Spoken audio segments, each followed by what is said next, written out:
only hope we put the cottage, we call it Hut Punu, in the correct place.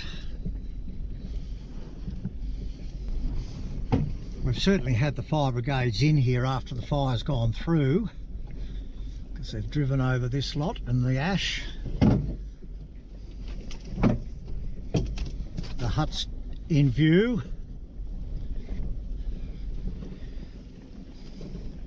In the past the fire has jumped this area, that's why we've chosen it.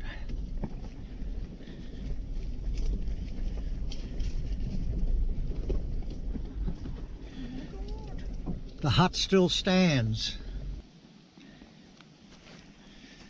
What we seem to have is that the northerly aspect of that ridge to our south has been raised, and it's over in there down to the east that the three houses have unfortunately succumbed to fire.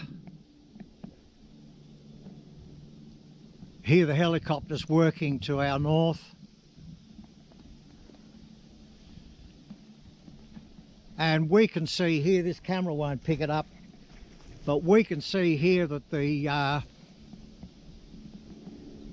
forests on the ridgeline up there to our south have in fact, the fire's crowned and gone through as a crown fire.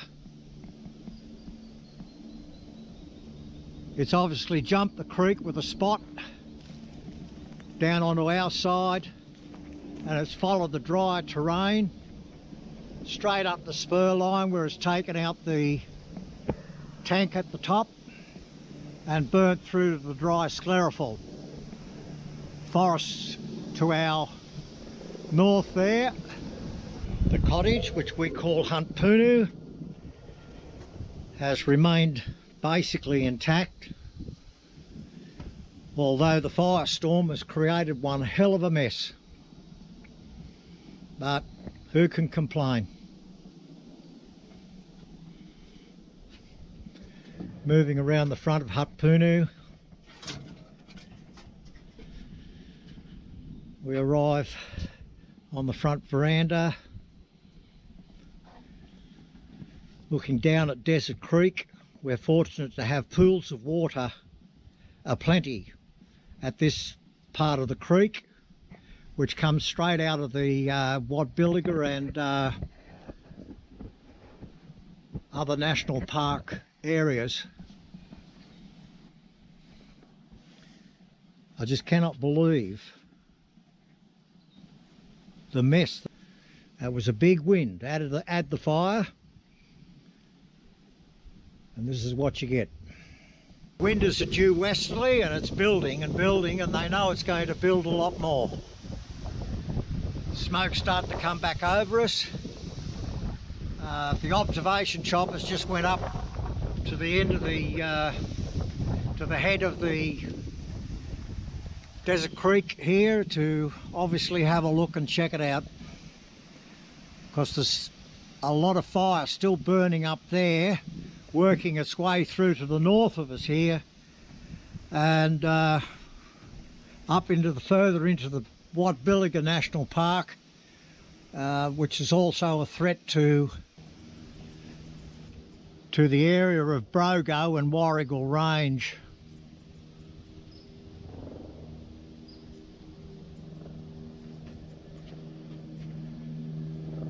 There they go, having their sticky beak.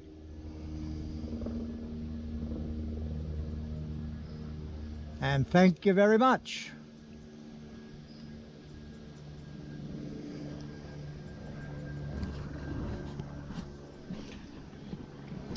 As I said, we deliberately don't have gutters here.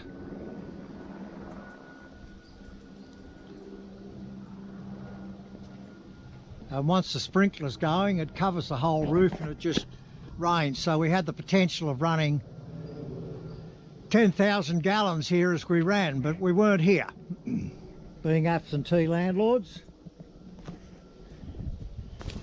Everything down here is the underparts of the structure are fully sealed off, so No ash can get in under there at all. That there is the bathroom.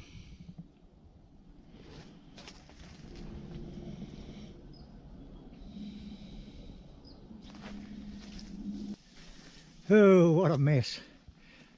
But what we have here is the toilet with a view.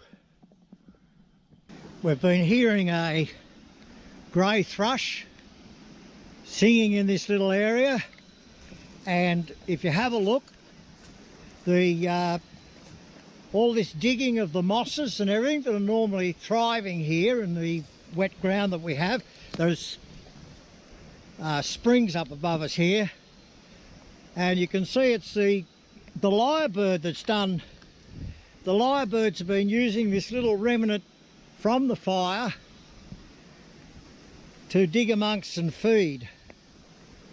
So even with the fire having gone both sides of us, I might add, it's on the other side of the hut here, this little wet area has in fact survived and is now providing a little bit of resource. See, that's a spot there.